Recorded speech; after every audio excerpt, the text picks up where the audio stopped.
I'm Amy Jo Martin. Welcome to the Why Not Now show.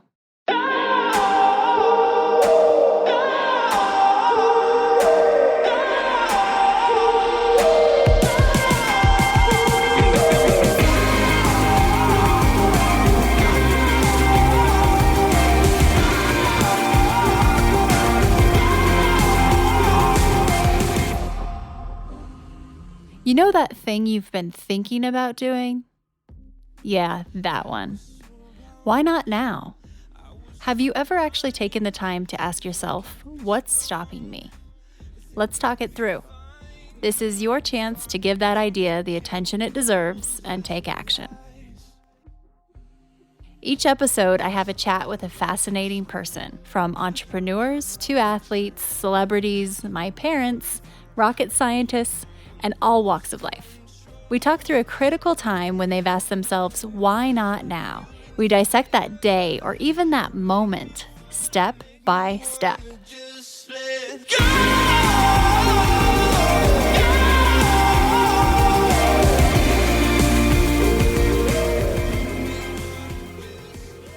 One of the most brilliant minds in technology is on the show today. Matt Mullenweg, the founder of Automatic, which is the parent company of Wordpress.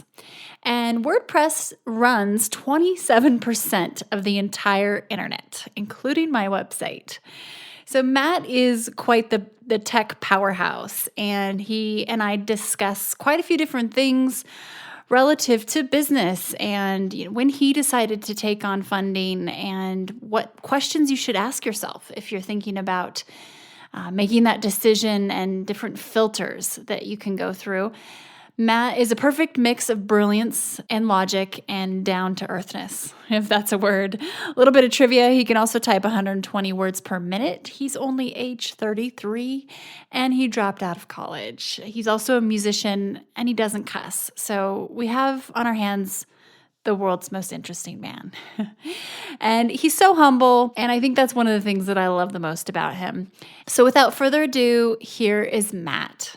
Oh, and if you are considering starting your own thing or you have an idea that you want to put into reality, make sure you stick around to the end of the show. I have just announced a brand new Why Not Now scholarship, which will enable one listener to actually take their idea and make it real.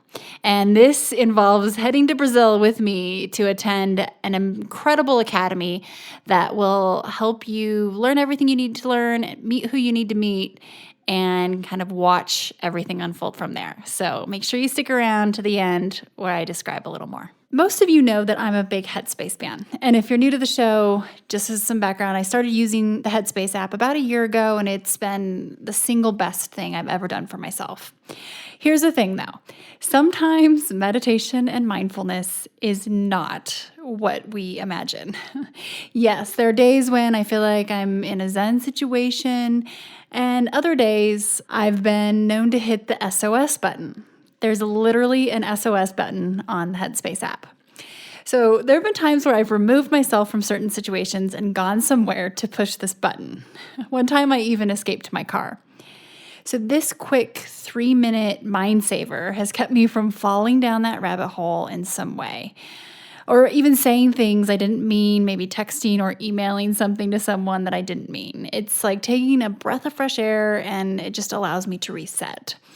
And as Jimmy Fallon, who uses the app, has even said, it's great. This British guy comes on, tells me it's going to be all right. In fact, the British guy, Andy, who's been on the podcast, comes on and says this when you hit the SOS button. Okay, so you've hit the SOS button.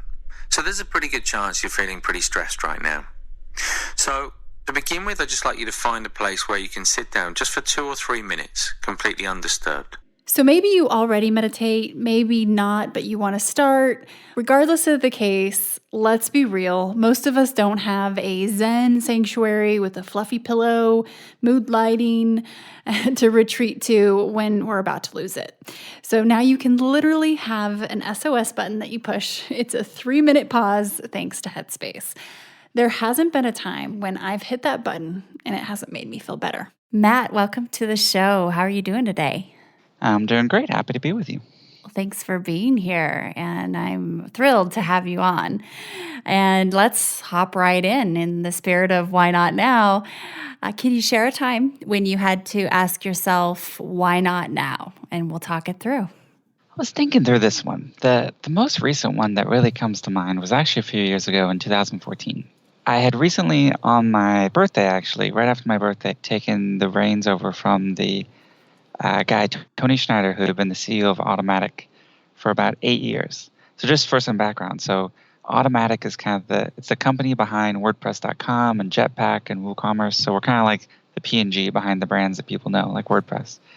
And when I founded it in 2005, Tony Schneider joined just a few months later, kind of the very beginning of 2006, and became the CEO.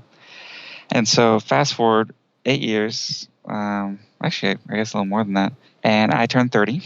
And for a few years, we had been talking about me taking over the CEO role and him moving to work with some smaller teams. So we did that. Okay, that was January. Now it's, call it February, March. And I'm really digging into every part of the business. And one of the big things that Tony had used to do that I was taking over was sort of interfacing with the investors. And as we started to dig into the numbers, I remember I met with Stu, our CFO, and was starting to look at the different business lines. And it became very clear that Automatic as a company was capital constrained. So we actually hadn't raised any money since 2008.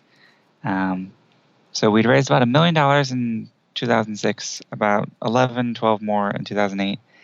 And since then had really been pretty strict about running the company, essentially like bootstrapping it, running it just on the profits and growing very organically along with that.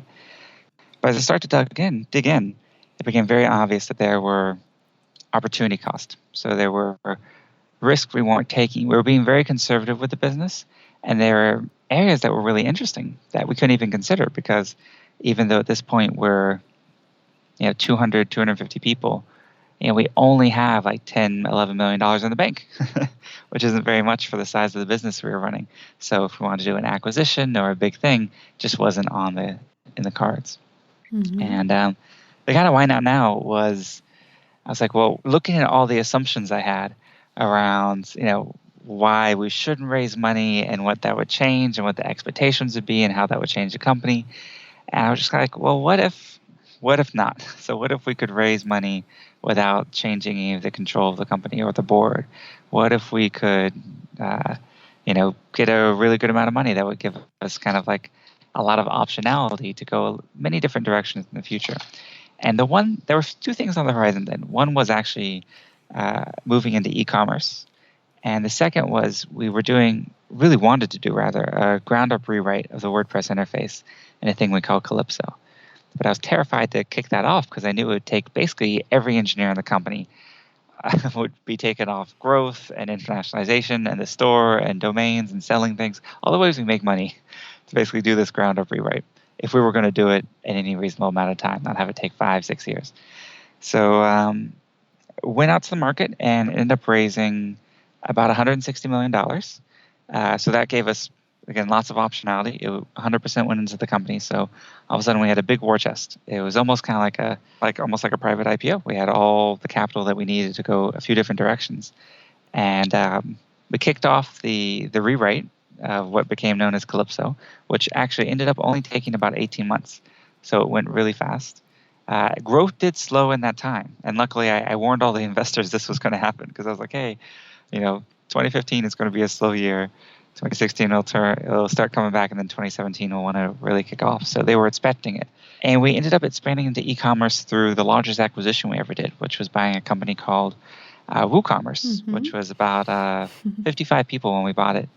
And it's an e-commerce plugin built on top of WordPress. And it's been really great working with that team and trying to democratize commerce like we did publishing ever since then. And I've used it, and it's amazing.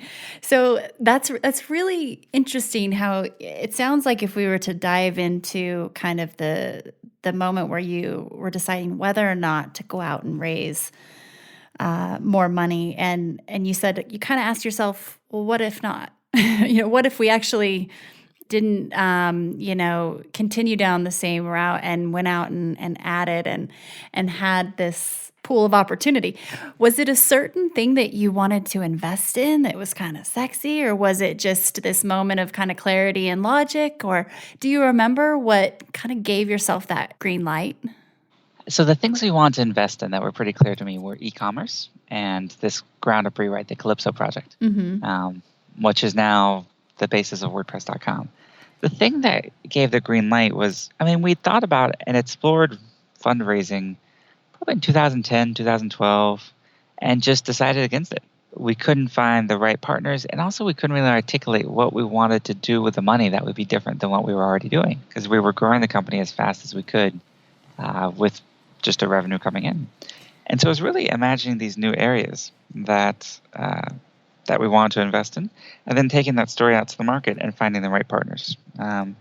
Even if someone had offered us the same amount of money, if they weren't the right partner, I would have said no. Because ultimately taking investment is like a marriage. Like you're kind of you're hitched together for many, many years to come. So you want to make sure it's someone you want to be hitched with. We found the right partners, and we brought in kind of a syndicate, a coalition that was able to both invest significant amounts and that was signing up for the long term. So that really aligned with our mission and sort of the expectations we want to set. It sounds like you kind of gave yourself the permission to really think more and not, I don't know if dream is the right word, but really kind of visualize that e-commerce and rewrite to where it became something that, was worth pursuing and kind of opening up like that. That's amazing. And one of the questions I actually had for you that I was excited to ask, given you're an investor, as well as you've raised a lot of money yourself for your own companies. What's kind of a filter you go through, even if you were to give advice to other people who are not sure whether or not they need investment and or maybe they think they do, yet you might be looking at their business model or their numbers and thinking, no, they don't. And I ask this because I just recently had a conversation with someone who said they see so many deals that these entrepreneurs actually don't need the money. And that's fairly common, I think, when we romanticize this aspect of going out and raising big money. But any filters or tips you have for people to kind of think through before they consider giving away some of their company? Well, the easy and obvious but often overlooked thing is that if you just build your business through loyal customers, you'll have all the options in the world.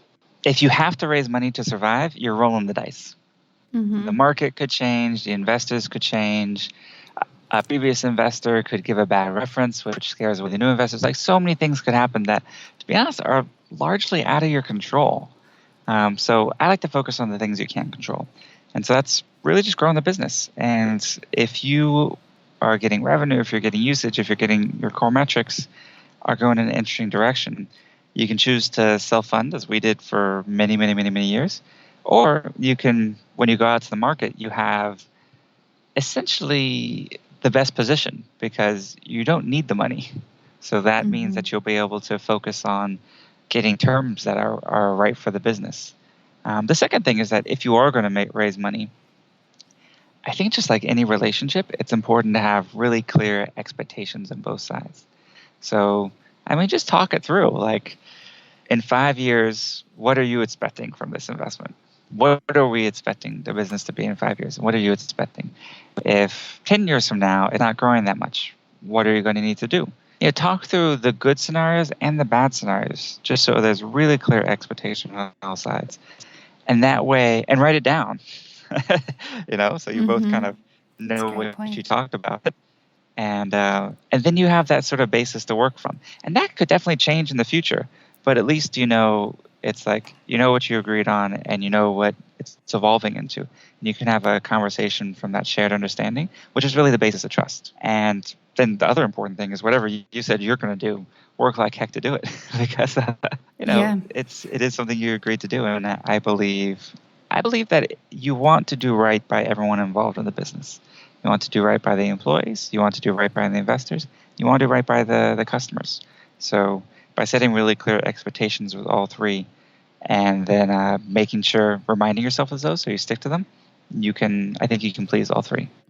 Such great advice. And yes, sometimes, some of it may seem just so logical, but like what you said, if you have to go out and raise money to survive, you're rolling the dice. And I just got an email from someone yesterday who said, we've got maybe, 2 months left until we're not in a good spot at all. And that's just such a terrible kind of back against the wall feeling in general, and it happens. But thinking through that filter ahead of time, such great advice. So, in listening to some of your conversations and interviews before, and kind of just doing my research ahead of time, I learned some fascinating things. I mean, you're a musician. You can type 120 plus words a minute. You don't cuss. I think you're like the world's most interesting man. But I have this odd thing popped into my mind, and I have to share and get your thoughts because it's not going to go away. So I've just recently read The Untethered Soul. And then I was thinking about how the fact that you have really revolved around this open source model and technology, and you've put it on the map and done so well with WordPress, which is responsible for 17.5% of the world's websites. It's probably even more now. So you get it. You're kind of and you're still very young, but you're kind of the grandfather of this. So I was thinking of this book. You're like, where are you going with this, Amy? Untethered Soul talks so much about kind of physiologically how if we're open as human beings and we really kind of transcend that tendency to close, we experience so much growth. And here I'm reading that, and then I'm researching, and I'm like, is there an alignment here? Do you believe where just this philosophy of having a model where you're open and make things freely available to a certain extent, do you see that there's a lot of health in that in parallel with kind of the human being too? Now so that book's been recommended to me, and I actually started it, but I haven't finished it yet, and now I wish I had read the whole thing. Well, now you get to, it was recommended to me a couple times too, and that's usually when I get going. But I think, so you'll jam through it, but I'm really curious after you read it too, if you start to see alignments in kind of the environment online and structure and boundaries, and then kind of with human beings too. Yeah, I mean, at the end of the day, it's all people. And that's the thing that in technology we can forget about, because we worry about the algorithms and the web browser and the cell phones and everything. But at the end of the line, there's always another person. I was just talking to our support team earlier today. It was actually a town hall with the whole company, but I was sort of addressing support. And we're doing this thing now when new customers join and get our business plan, which is $300 a year. We send them an email and we say, hey, you want to do a one-on-one session? And essentially, you book a time and you get 30 minutes one-on-one with one of our happiness engineers, which is our support people. And you screen share, and they can walk you through really whatever you need to get your site going. And there was a point raised, which was a good one, which was, is this a short-term thing or a long-term thing? So is this like something we want to do forever? Or is this just because the product is not quite there yet? It's still too hard to use. So we're going to sort of manually walk people through it one-on-one, literally one person at a time, to get them over that hump of getting started. And the answer is really both. So it is a little bit of a hack to like get people over that bump of getting started, which is often the hardest part. But really, regardless of how good the product works or how good our documentation is or how intuitive things are, still, we have to have empathy that not everyone coming to WordPress has the goal of being a WordPress expert, or maybe even that day is altogether there. Maybe their family is having trouble that day, or they're doing this in between two other jobs and they don't have time to read everything, or whatever it is. That it's probably never going to be a point when it's entirely self-serve. And we always want to maintain that human connection as something that differentiates us from the sort of larger, more corporate competitors we have. So it was But sometimes it's hard to remember to put yourself in the shoes of that person who really should have read the documentation or should have seen that button right there. But it's not their their bag of tricks. It's not the thing that they're passionate about or thinking about that moment. And until you walk a mile into their shoes, it's hard to understand that. Absolutely. Kind of a different language too. And the fact that you are reflecting so deeply internally with, is this because, maybe we haven't made it as clear, or is it maybe because, we need to have more empathy? Or it's amazing how much psychology goes into your decisions, but also product. And that's really interesting. I mean, these town halls, the questions are really good. So they really do make you think. And it's nice because it's internal. I just said it publicly, but like this is an internal conversation. So it can be very candid with ourselves. I think that's important to have that safe space where inside of Automatic, we can talk with each other and be very self-critical and very like existential about what our mission is and what we're working on and everything. Yeah, it's kind of amazing, like the self-awareness and actualization of WordPress and your team and town hall. It's special that you have that. You've created that space for people to feel that they can, expose potential areas of needing improvement or just bring up issues. Switching gears for just a moment, in learning more about you and having listened to you interviewed before, it seems that you run a pretty darn efficient life, and you're so highly productive and what you've been able to achieve. It seems like I've just recently read Essentialism and the One Thing, and there's this craze and craving for minimalism in our society and doing less, having less, but in order to kind of live more. That's a big topic, but do you feel that that when it comes down to it, there's something that you do or think about that allows you to stay focused and really kind of narrow down? Or is it a combination? I will say that however it appears from the outside, that's definitely something I struggle with and work with day to day. So don't feel bad if anyone listening to this is also struggling with that sometimes. But I think also just being okay with that is something that took me a long time to learn. So where I used to really beat myself up and get mad at myself or sad or depressed when like I wasn't feeling as productive as I thought I should be or could be.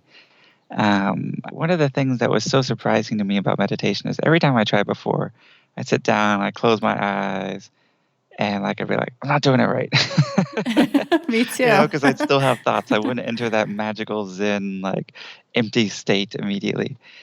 It just really making it okay that you're not always going to be 100% focused or 100% clear.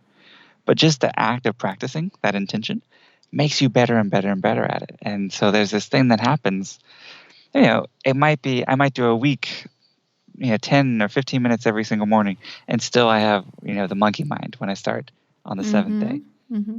But I do start to notice it in the rest of my life. So even if the meditation doesn't get any better, I just kind of catch those loops when I'm about to click the link that someone sent me that will take me to the BuzzFeed article that will take me to 3 other BuzzFeed articles. The rabbit hole, yes. The rabbit holes that are very, very good online because we have this whole ecosystem which is designed to steal our attention. So you really have to make a space for yourself to create, to work, to focus. I guess the meditation is the thing that's been kind of the best. The other thing is kind of similar but totally different. Is like the book that's probably had one of the biggest impacts on me is this book by Marie Kondo called The Life-Changing Magic of Tidying Up.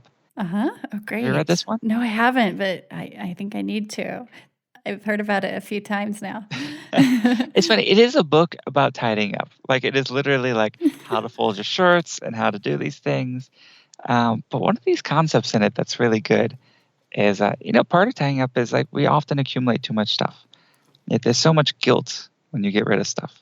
And by the way, the book says this so much better, so check out the book. But one of the things she does, and it's very like Japanese, very Shinto, is like the thing you're going to get rid of, well, 2 things. One, you go through all your stuff and you hold it in your hand and you feel like, does it spark joy? And apparently the Japanese word for this is extra cool. That actually encompasses a lot more meaning. But like, is this something that like makes me happy when I see it?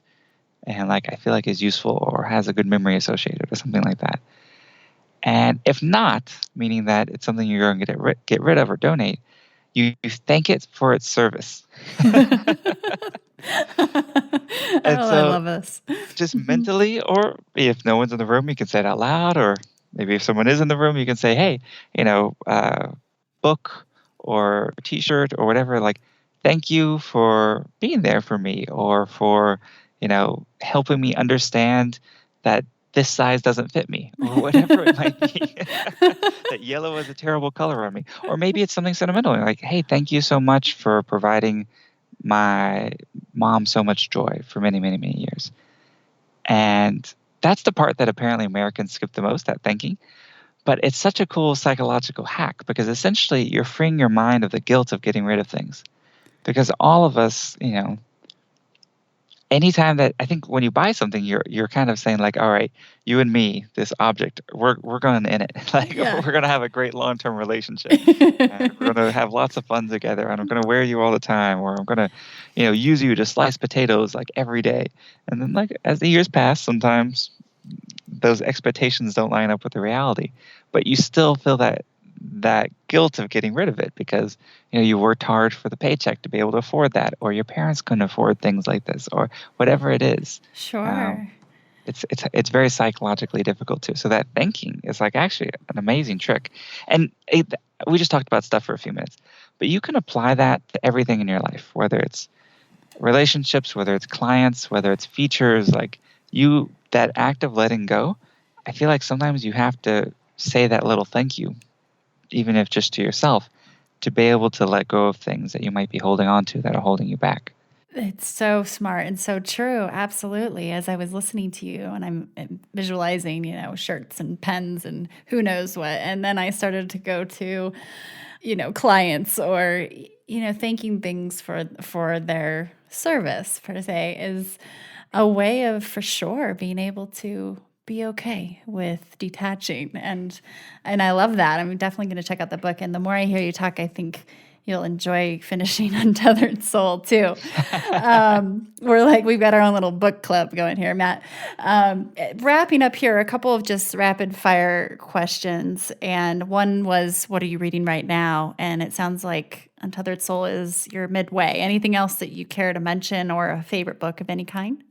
It's a big question, I know, but whatever comes to mind. I'll say two. One I just finished, and one that I'm reading that's actually going to come out in a few months, but you can pre-order it. So the one I just finished, it's not a secret book or anything. I think it won the Pulitzer Prize, but it's called All the Light We Cannot See. Amazing novel, like set in World War II, following a few different storylines, beautiful prose, beautiful imagery. Loved it. The other fiction I just finished was called The Rules Do Not Apply, which was a really shockingly honest and really well-written memoir from an author named Ariel Levy, I think is how you pronounce her name, who writes for New York Magazine and New Yorker. And so just the writing is so delicious, even though the topics can be really tough, because she goes into a difficult period in her own life. And the book I'm reading right now is actually, I think, kind of in the same vein of like the life-changing magic of tidying up. It's a Japanese word, so I'm just going to spell it. Ikigai. And this book is available for pre-order on Amazon. The authors are, one of the co-authors is a guy named Hector, so look for the one with Hector as a co-author. And it's coming out in August. He is a big WordPress blogger, and so he sent me an advanced copy. I'm like 2/3 done. I'm loving it. It's really fantastic. It basically talks about like how to be happy and enjoy a long life, which is sometimes, we can forget in the day-to-day. And it's very short, very simple, and I'm digging it. So awesome. Good recommendations there. And pirates or ninjas? Who's tougher? I don't know. I guess I'd probably want to be a ninja. Ninja? Okay. Yeah. Okay. It's amazing the answers I get. And it's just so fun, because everybody has an opinion usually, and then their rationale. So I do love the Steve Jobs quotes though, where he's like, "It's better to be a pirate than join the Navy." Two final questions. One, is there anything that keeps you up at night? The thing that keeps me up at night, This is a terrible answer, but I actually sleep super well. That's good, actually. Maybe Like it's I your might wake up meditation. early. Like I might wake up early, and usually I just deal with that by just going to work and getting a couple extra hours in that day. Actually, this morning was one of those mornings. I do have a lot on my mind. There's some stressful stuff, not bad, but just like kind of normal things happening with work and some family stuff. And so I ended up waking like 5:30. But in terms of going to sleep, my head hits the pillow. I'm just out. So That's I'm good. very, very lucky in that regard. And final question, what advice would you give to your younger self? And you can select what age that might be. I think the thing I would probably go back is it was around, I think I was around 21. I had just moved to San Francisco. And right prior to moving, I had been a medium active musician in Houston, meaning that, like once, twice a week, I'd have a paying gig, like a big band or something like that. And so it was really great in growing up back in Houston because a lot of the folks who still play around town are folks who used to be my teacher or that I've known for a long time. So it's cool to be able to see them. But at the time, when I moved to San Francisco, I just really went totally dug my nose deep into the WordPress side of things and my job at the time, which was at Scene. Yeah. And I started taking piano lessons, and then I hurt my hand. Like I actually injured my hand, so I had to have my hand in a cast for a little while, and I was terrified because I was like, "Man, all I do is type. Like, Yeah.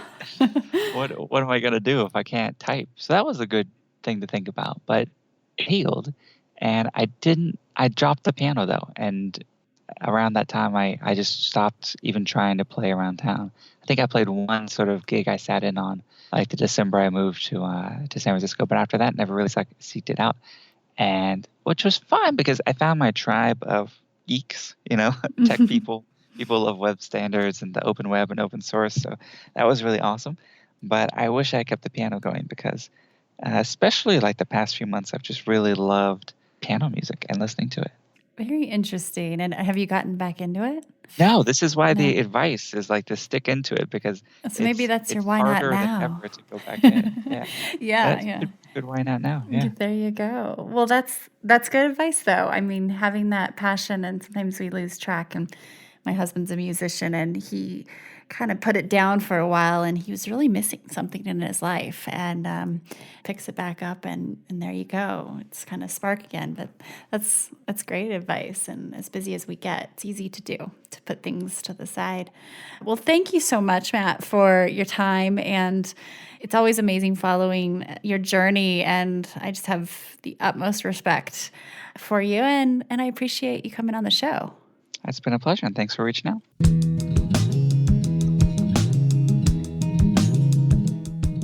Such tangible and tactical advice from Matt. I absolutely loved it. And he is so humble. It's one of my favorite attributes.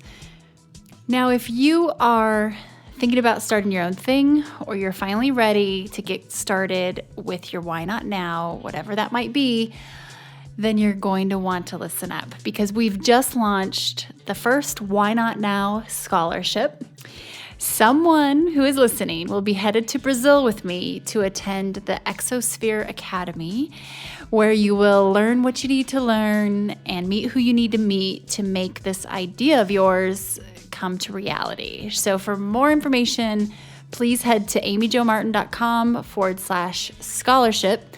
Also, just prior to this episode launching, I did release a special short episode that explains who should think about attending, what it is exactly. So make sure you take a look for that. It's also embedded in a SoundCloud player on the link that I just mentioned, which is amyjomartin.com/scholarship. The deadline is May 20th for applications. The application process is super short and simple. I made it clean and easy. This is not a college essay type of situation at all. So why not apply? Why not just throw your hat in the ring? It doesn't mean you have to go necessarily, but it's definitely worth taking a look at. As for books this week and the Shelfie Club, I'm still reading Option B by Sheryl Sandberg and Adam Grant. And if you recall, Adam Grant has been on the podcast.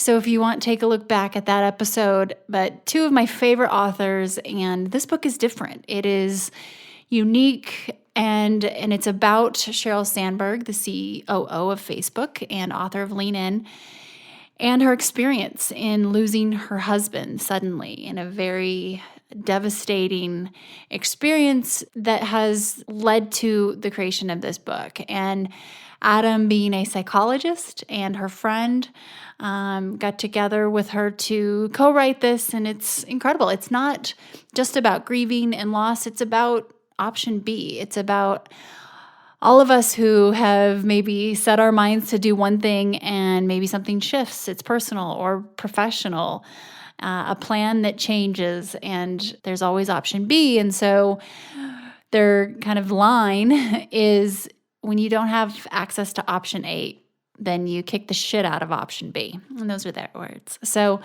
I'm enjoying it so far. I'll keep you posted on that one.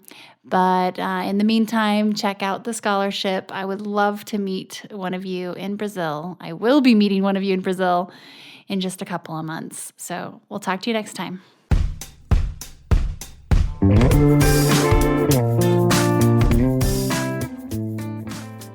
I want to hear what your why not now is.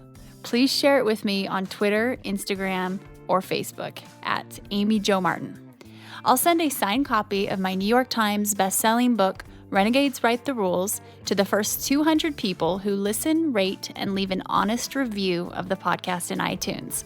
And you'll also get a free month subscription from our friends at Headspace. This is only available to Why Not Now listeners.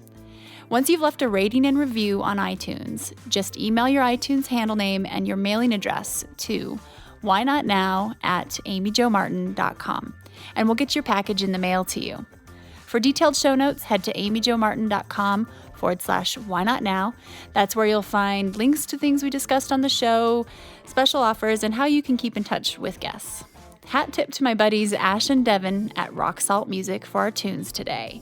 You just listened to the talented John Coggins in Let's Go and Let It Ride. And a jump high five to my talented husband, Richard Greer, for producing the show and being patient with me. See you next time. Until then, why not now?